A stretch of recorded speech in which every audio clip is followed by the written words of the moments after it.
Thank you very much.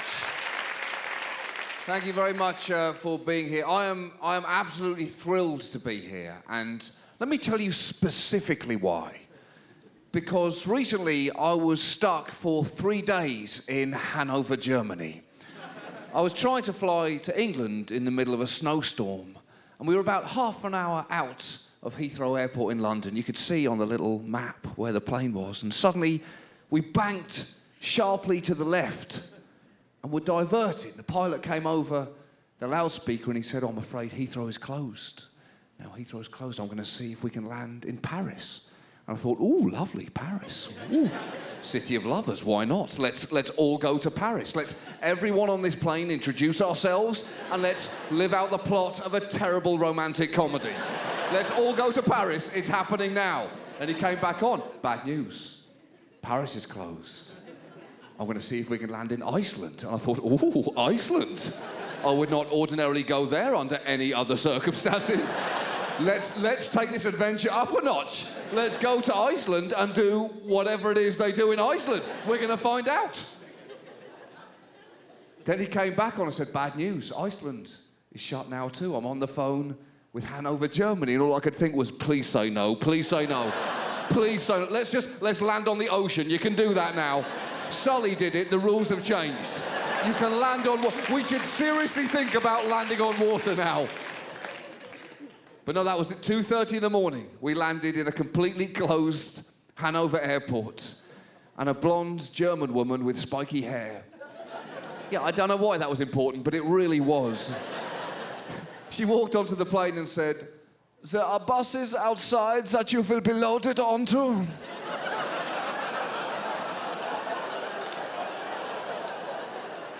"You will be told what will happen to you when you reach your destination." And all I could think in my head was, I am not getting onto those fucking buses. No. I have seen too many Oscar-winning movies. I know how this story ends. I know what you do to people that look like me. If I'm getting onto any bus, it is with the blonde family over there. I'm staying close to the blonde people. The blonde bus is the only bus I shall take.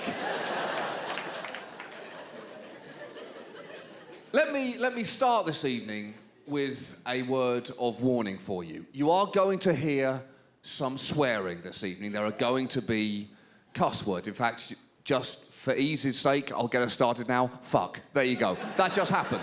That just happened.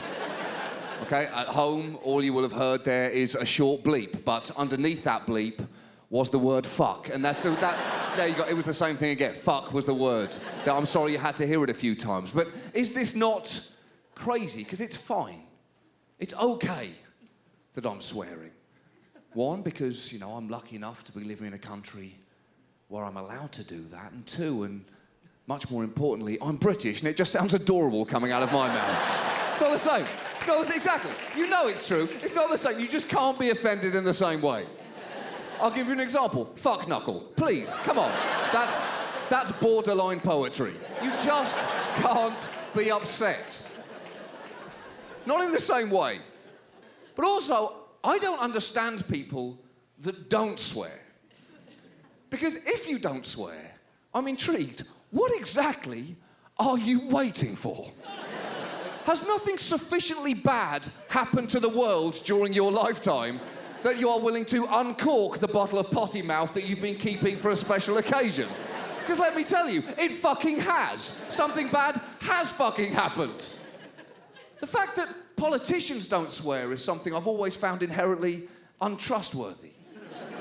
Now, look at Ban Ki-moon, Secretary General of the UN. If he doesn't swear, considering what he hears about every single day during his job, if he doesn't swear, that is a real problem. If the first thing out of his mouth in the morning when he walks into his office at the UN, and when the phone starts to ring before he's even had a chance to sit down, if the first thing out of his mouth is not, "What? What the fuck do you want? Can I not just drink my fucking coffee and eat my fucking bagel before you tell me what fucking calamity has just befallen mankind? I fucking hate this fucking job.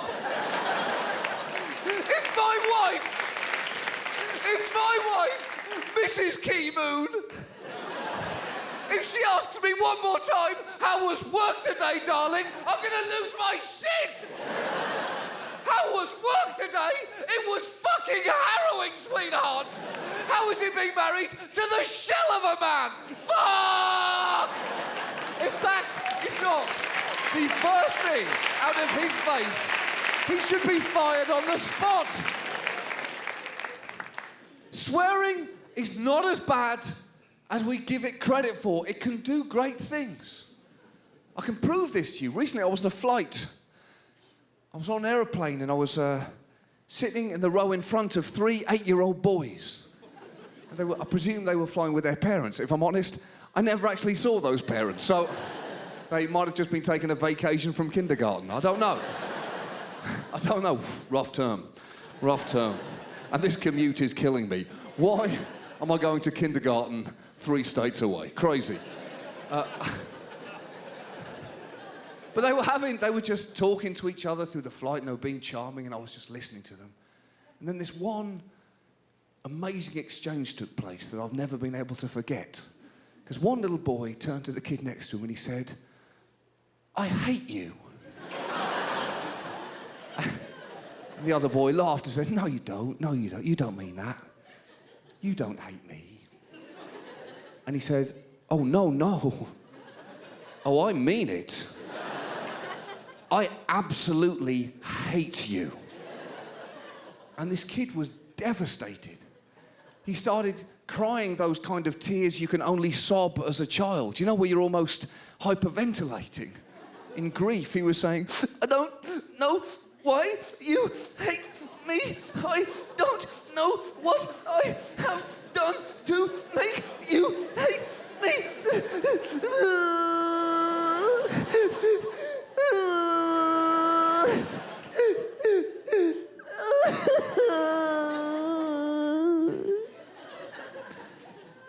And then softly, so quietly you had to strain to hear it, he said,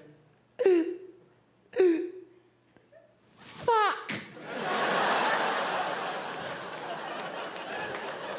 And the first boy heard him and said, "Hold on, do you swear?" And he said, "Yes." And they were friends again. Don't tell me swearing is wrong. I have seen its healing properties. I have testified. New York, can I get a fucking witness? Well, yes, I have a believer in here. The perfect thing to shout out there. Fuck yeah! I feel it. Wow. It turns out preaching is exactly as easy as it looks. Isn't that interesting? We have a fantastic show for you coming up this evening. Please stick around. We will be right back.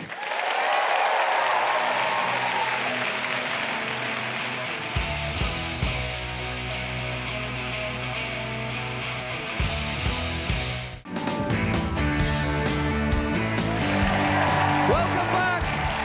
Please keep that energy going for the brilliant Kyle Kinane.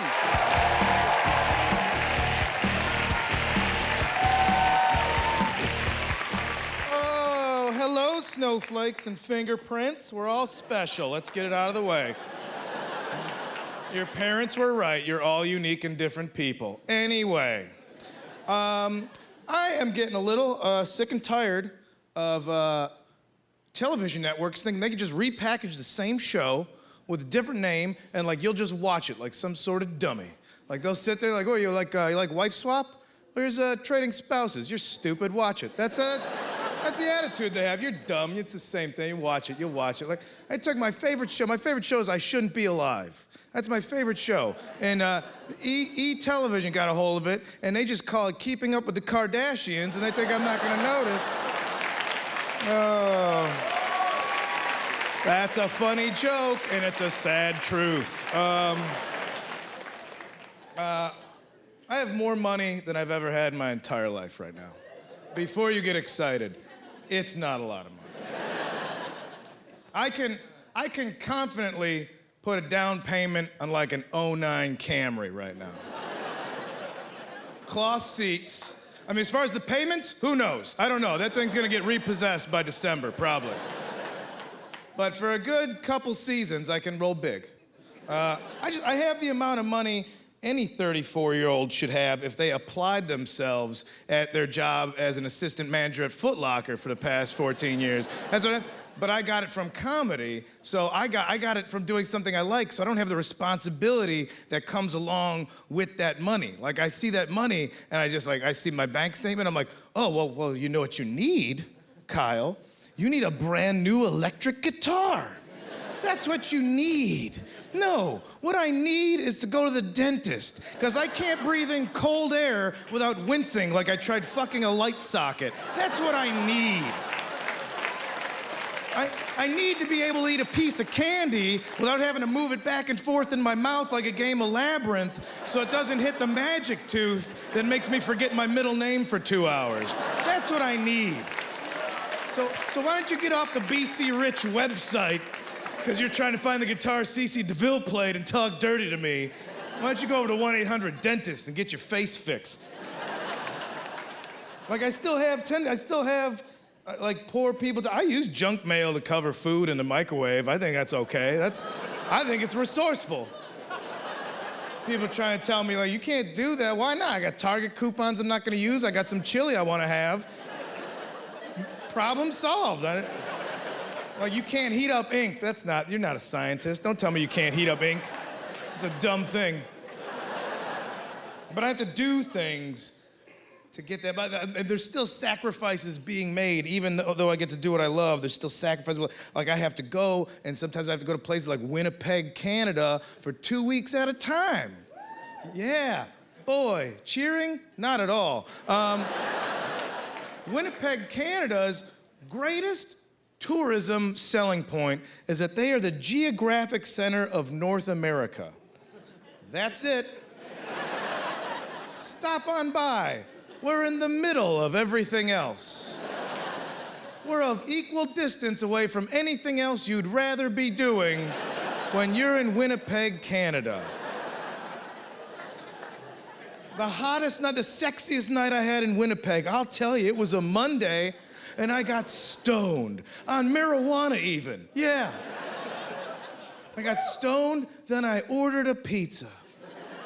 Then I forgot I ordered the pizza.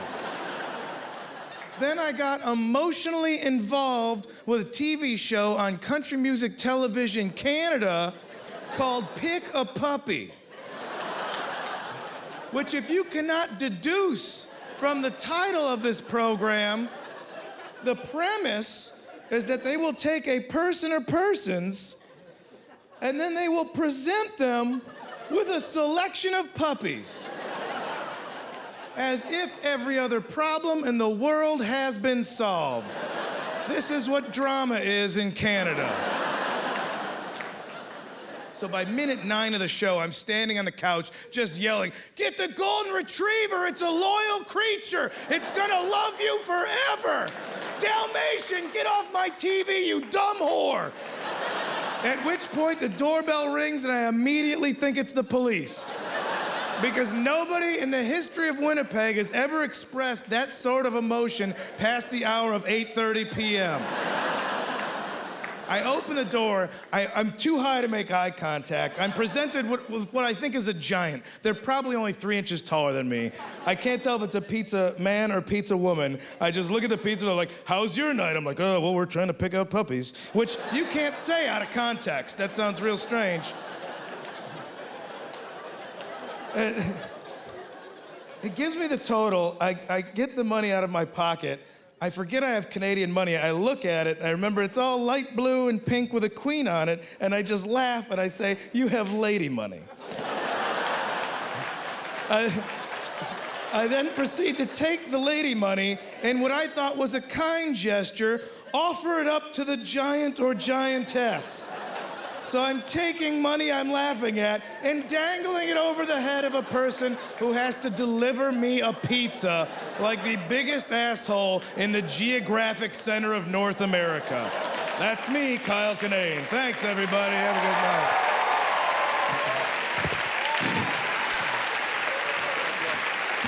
Kyle Kinane, ladies and gentlemen!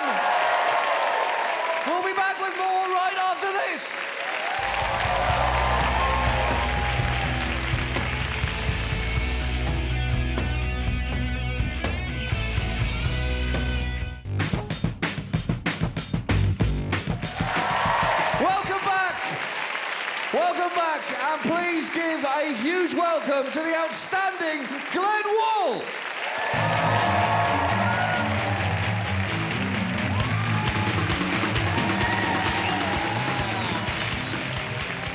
Hello! Hello, New York. Yes! Many hit songs have been written about this city, and it's fair because it's valid. But if the next one doesn't include a verse about bed bugs, that is simply false advertising. Two separate occasions in staying in your fine city, I have been bitten by bed bugs. And if I spend upwards of $50 on a hotel room, I expect to be able to don my nightcap, sip my cocoa, go to sleep, and wake up refreshed. Not stricken with nerd herpes. That's what I call bed bug bites, nerd herpes. All the shame and stigmata as real herpes, but none of the early morning slap and tickle from a greasy old cougar.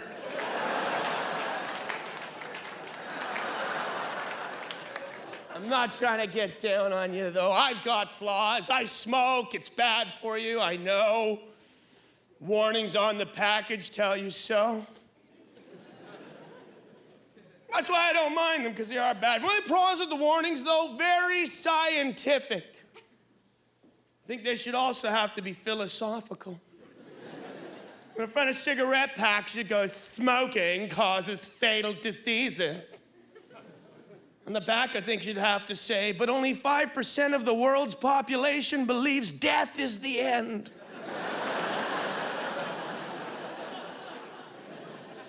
Man, you guys love bumper stickers. I've seen a lot here. I've seen everything from my child is the star pupil at their learning academy, all the way to Uncle Sam wants you to speak English. Surprisingly, though, never on the same vehicle.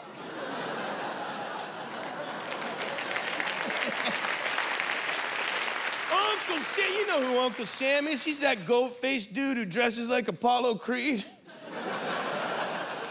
And he's always pointing at you. He wants you, he wants you. That's it. Is that really the imagery we should be listening to? An uncle who looks like he's about to touch you? A touchy uncle.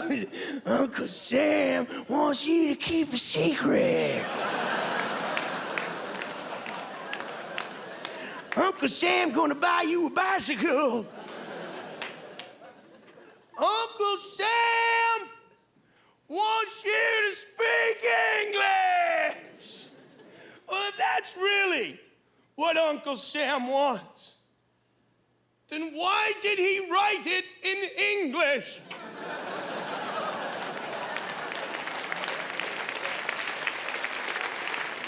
Surely it should say, if you can read this, Uncle Sam's a happy chappy. New York, you've been wonderful. Thank you. Good night.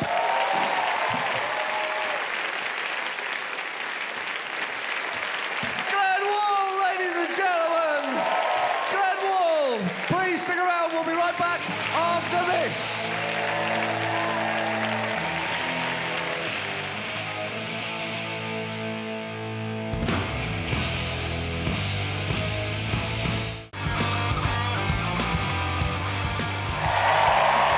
Welcome back, and please welcome to the stage the outstanding Rory Scovel.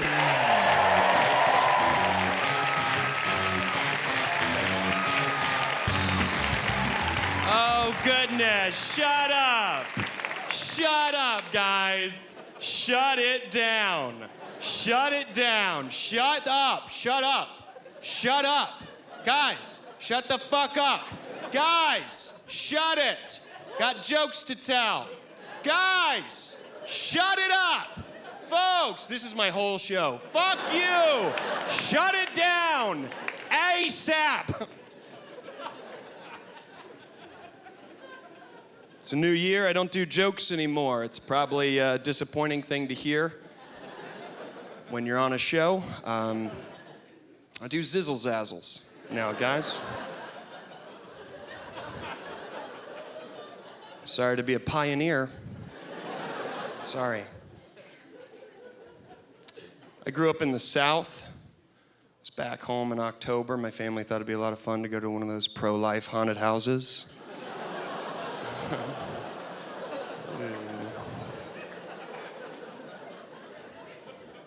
Church.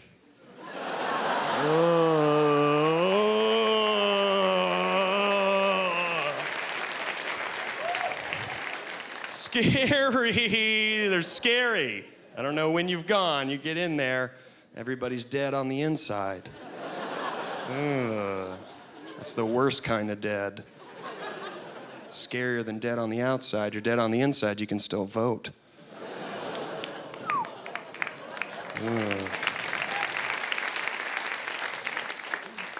The people that didn't applaud are losers. That's right. I'm pro-abortion. All right, shut up. That is ridiculous. That is stupid. Pro-abortion for one reason. I honestly believe that some of those babies would have grown up to be abortion doctors. So it's like, just recently watched The Dark Knight again. Yeah, it can't all be abortion jokes. We're gonna go into some Batman stuff. Hope that works. Oh, good transish. Good transish. That's an industry term, and if you don't know it, it's because you have a shitty job. Okay? Good transish. Love The Dark Knight. Love Batman. One thing I don't get is he's kind of a dick when he leaves Commissioner Gordon. Like, they're always together, having a conversation. He ropes him into the conversation, and then he just unknowingly leaves. Like, he can't say bye. Like, no one can know when I'm leaving. No, I'm out of here. I don't want anybody to know. I'm Batman. It would be weird, though, if Batman legitimately did say goodbye. He's dressed like that, just hanging out. Well, guys, you know me.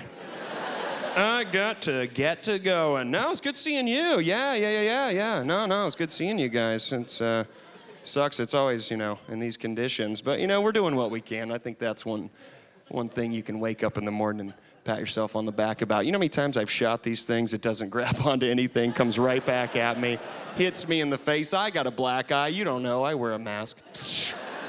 Oh, look at that. Boom. Don't have to wind it back up again. No, I'm going to put it on slow. I want to finish this conversation. Yeah, no, I heard that your wife was in the hospital. Yeah. No, I got an email. It's weird. I had a cousin who went in for a kidney transplant, which is weird. Everyone's got two. You only need one. I know. I'm stuck. I'm snagged. A lot of young adults in their late 20s starting to live at home with mom and dad now. Epidemic sweeping the country. Kids are lazy. That's what they think about us. You're lazy. You're the lazy generation. Get a job, get some money, get your own place, get out of your parents' home. Jesus died on the cross so he could live with his dad for eternity. Forever.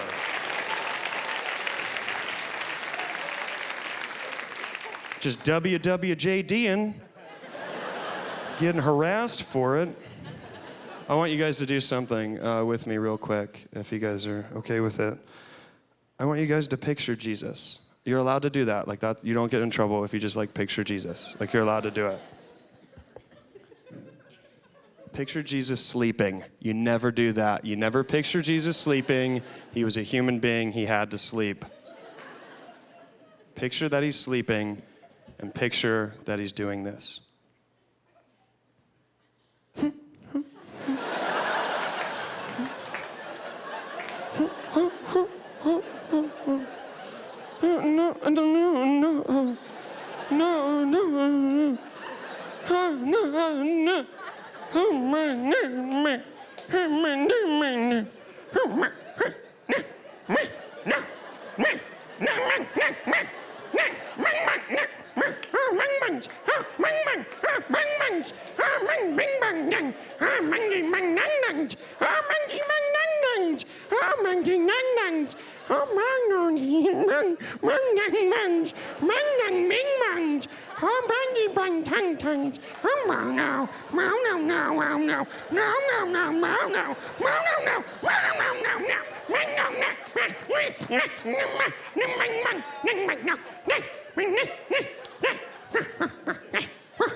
What the fuck does that mean? You guys are great. Thank you very much. Appreciate it.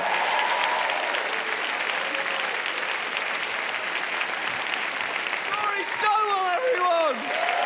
Rory Scovel. Stick around, we'll be right back after this.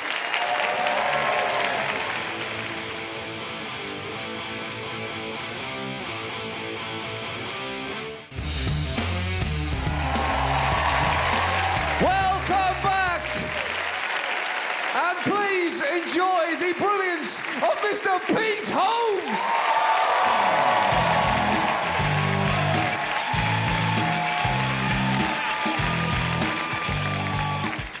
Hi guys, how's it going? Good.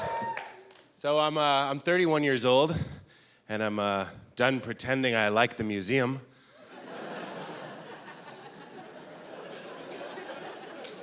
"31-year phase I was going through. I don't like it. I don't care for it, and I don't have to go. But there's all this intellectual pressure to be the kind of person that likes the museum. So when people ask me, I would fake it. Be like, "You want to go to the museum?" I'm like, "You said, what?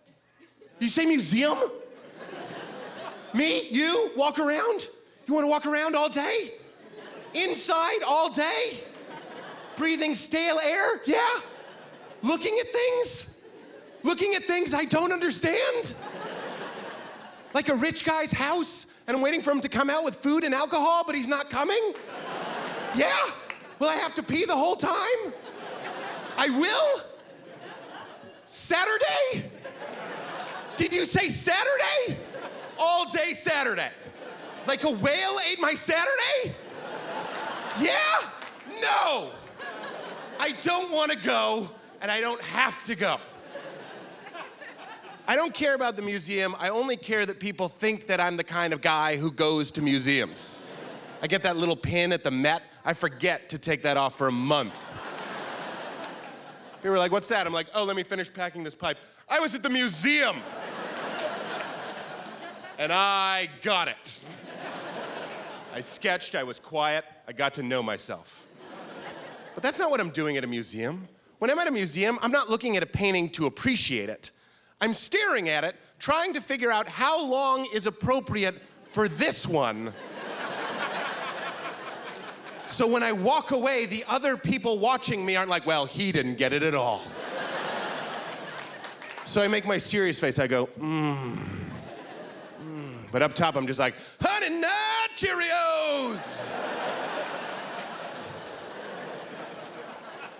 But when I'm at the museum and I find the name brands, when I find the Picassos, when I find the Monets, I feel good. I'm like, these are the good ones. People are gonna ask if I saw these. I'm gonna buy magnetic representations of these to prove that I wasted my day here.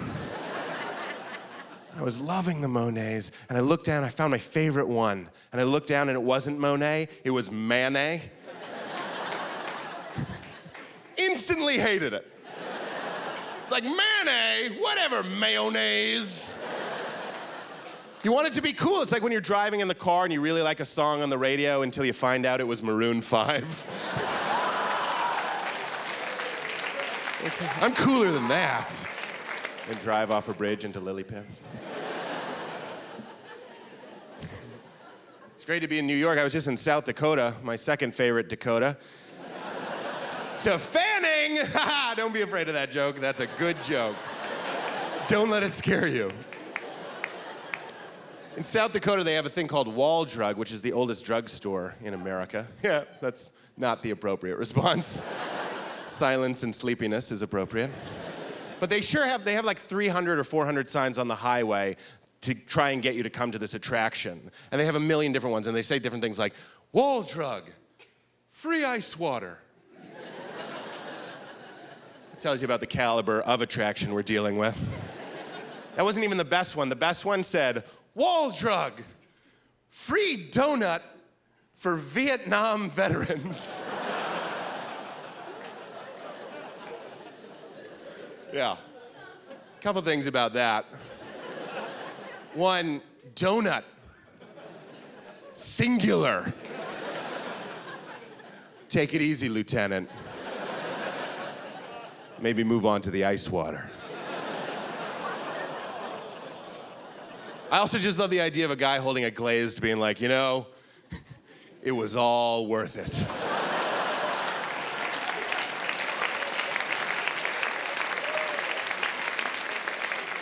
I wish Billy was here.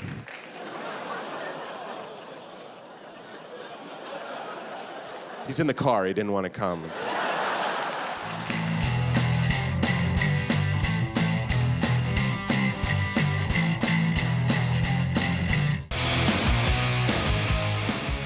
One of my favorite things about New York is our slogan for the New York State Lottery.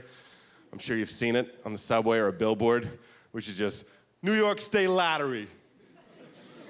Hey, you never know.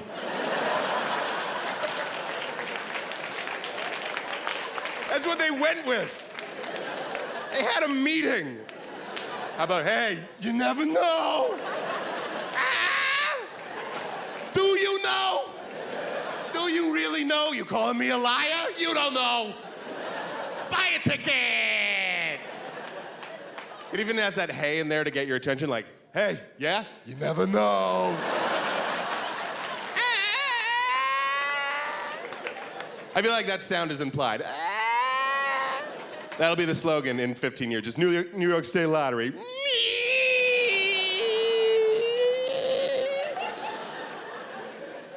I'm not a doctor. No one else advertises that way. Just like Starbucks.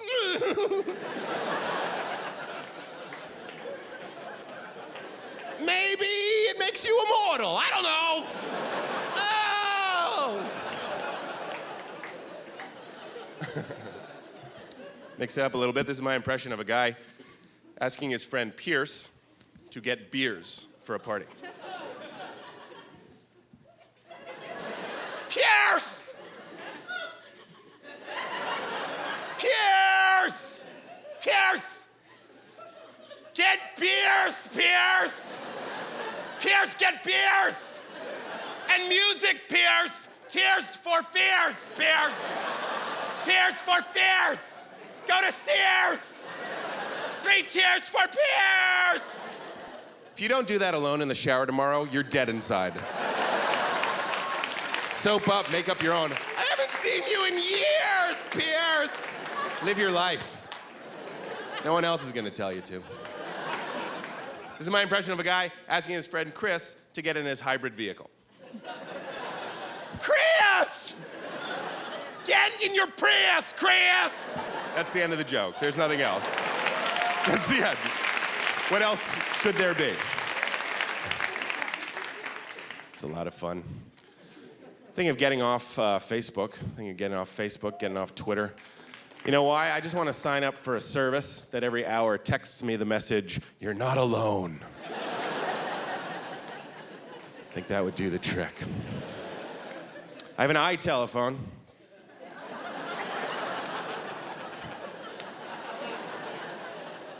Which means I have Google in my pocket. I'm assuming most of you do. We all have Google on our phones, and it's ruining our lives. I don't know if you've noticed that, but it's ruining existence because we know everything. But we're not any smarter. We just know. You don't know? Wait 2 seconds. You will know. Having Google on your phone is like having the drunk know-it-all in your pocket. Like at a party, just kind of being like, how do they make glass? I know, blah, blah, blah. Goodbye, wonder, goodbye, mystery. We just know now. Life is meaningless. It's meaningless. I've literally been in bed by myself, just like, where's Tom Petty from?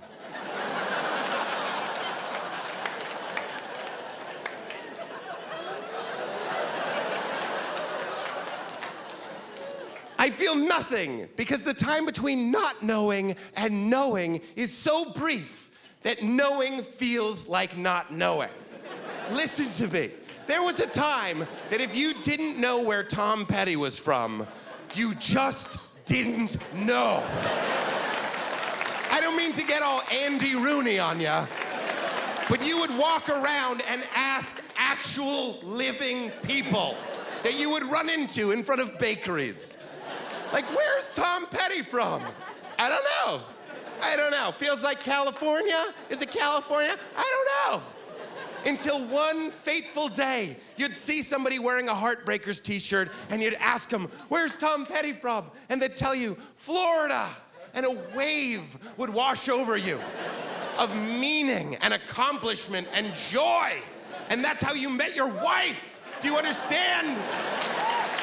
Your wedding song was Refugee.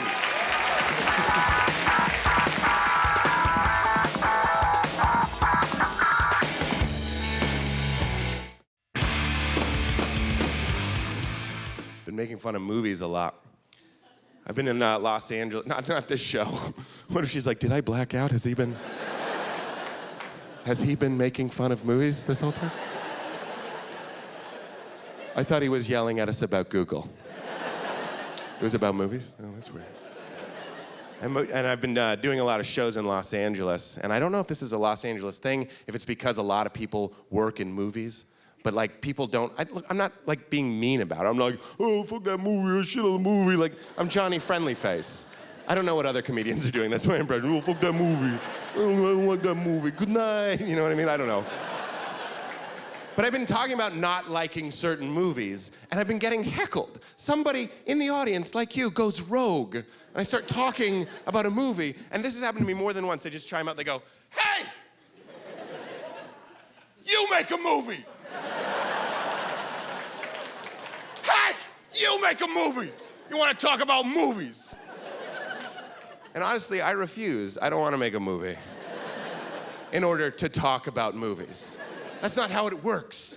If you go to Burger King and eat that little Oreo cake and you're like, this tastes like crap, the chef doesn't come out like, hey! You make a cake! You want to talk about cake? Come back when you're up to here in yeast. Talking about cake is for cake makers only. You want to talk about cake? Get making cakes! I don't have to make a cake to know that Charlie St. Cloud was horrible. Speaking of movies, I recently rewatched Honey, I Shrunk the Kids. Yeah, great movie. Rewatched it for the first time as an adult. Sounds like you're familiar with it. For those of you who aren't, it's about a science man who makes a shrinking laser beam that accidentally goes off on his children, and then he cannot find them. And it's like a lighthearted comedy romp. This movie should be like Ransom, but worse, because it's your fault.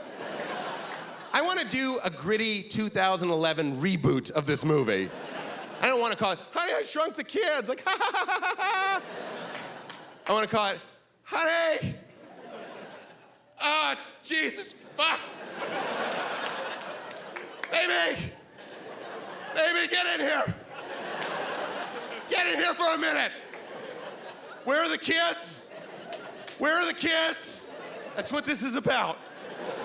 Stop yelling. Stop yelling. Stop yelling. These are all capitalized, by the way. Stop yelling. Diane. Diane. You know that shrinking laser beam I keep in our unlocked attic? Ah! The kids, baby. I found a tiny couch. It works. It works, and it worked on our children, our babies. I shrunk them, and they're on the lawn. I saw a scorpion, and there are ants everywhere. Baby, I'm sorry. Baby, I think I shrunk and most likely killed our kids and the neighbors' kids. We're gonna need cash and passports. That's what I want to call it.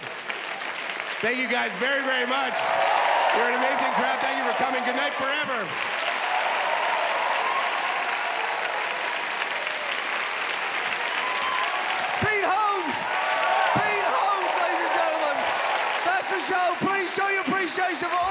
you seen this evening?